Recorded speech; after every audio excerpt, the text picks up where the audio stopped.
This one's nuts. Joe Rogan, the man with the audience that Donald Trump put a saddle on and rode across the election finish line, just announced Trump's war in the harshest terms possible. And if your bingo card includes the words nuts, insane, betrayed, and World War III on the same line, please get it out because you're just one square away from winning. Let's jump right into the highlights I've curated for you from his just posted episode with journalist Michael Schellenberger. This whole in Iran thing, man, like, did you see this coming? No, definitely. I don't know. I mean, who did? When did he even decide for it? They're just going for an assertion of American power in service of American interests. And then what happens in Iran, what happens in Venezuela, I don't think they care that much about. Neither thing made any sense to me. The Venezuela thing, I mean, look, they wanted him out forever. And he definitely stole the election to get in there in the first place, and he was a dictator. But at least that one was at least clean. They go in, kidnap him, get him out. This one's nuts. Like Trump is in charge. I think that's one of the big lessons from this. And I think that means that there's not a lot of second order thinking here. Oh, what's the move after that? He doesn't know. He's just acting. That's what's so wild about it, is that this older foreign policy establishment, which, was let the experts decide what the right foreign policy, all these think tanks, and that's just gone now. It's just irrelevant in this. Which just doesn't make any sense to me unless we're acting on someone else's interests, like particularly Israel's interests. Just didn't make any sense to me. If they had supposedly dismantled their chances of making a nuclear bomb, whether or not that's true, it's so hard to know. He was unsatisfied, and just he was I'm not getting anywhere in these negotiations, and I'm going to replace the person I'm negotiating with. It's just, turn over the table, change things up. You're not getting anywhere. And you could say he was too impatient.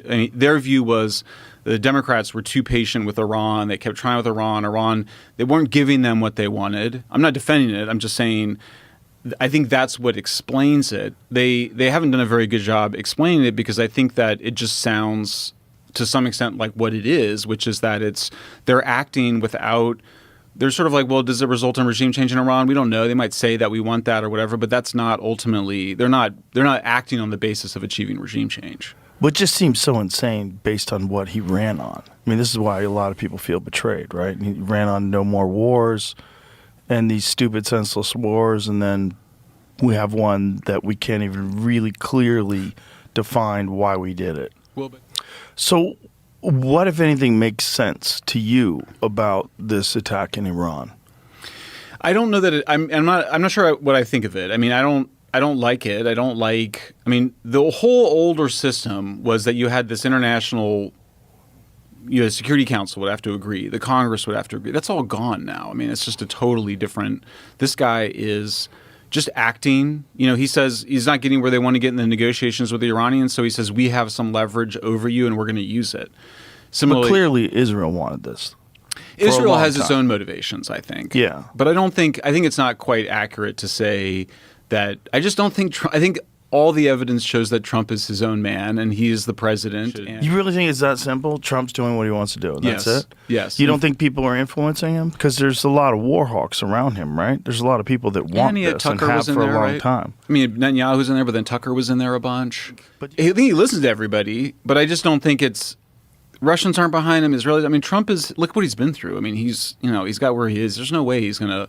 They don't have anything on him. That's how my do you view. know that? I don't think they have anything on him. But how do you know behave that way? Well, he could, but I'm not. We don't see any evidence for it. Well, you wouldn't see any evidence until it broke out. Until they released it. Yeah, and we'll get. I'm sure we'll get into Epstein, but I just think when you don't have evidence of something, then you can't assume that it's happening. I haven't seen any evidence. I've seen evidence that Trump is fully independent. So those were the causes, Trump being insane being the primary one, and now the conversation turns to the very chilling effects, including a mention of World War III. Did you read the thing today that came out that they're discussing some sort of a leaked transmission that seems to be an activation of terror cells? Iranians have? Yeah. but I'm not surprised. Right. Sounds bad. Yeah. That's one of the things that obviously, that was the first thing I thought of, was oh great, are we going to get a bunch of Iranian suicide bombers in the United States now? And we have no idea. Like, what is wait? I mean, I'm sure there's some intelligence agencies that have an understanding of what the threat is.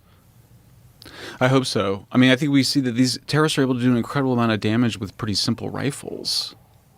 The whole situation internationally has been so tense already with what's going on in Gaza, with what's going on in Ukraine. It's like, and to add this to the pile, it's like, I mean, it genuinely feels like there's a real possibility that we might be entering World War III.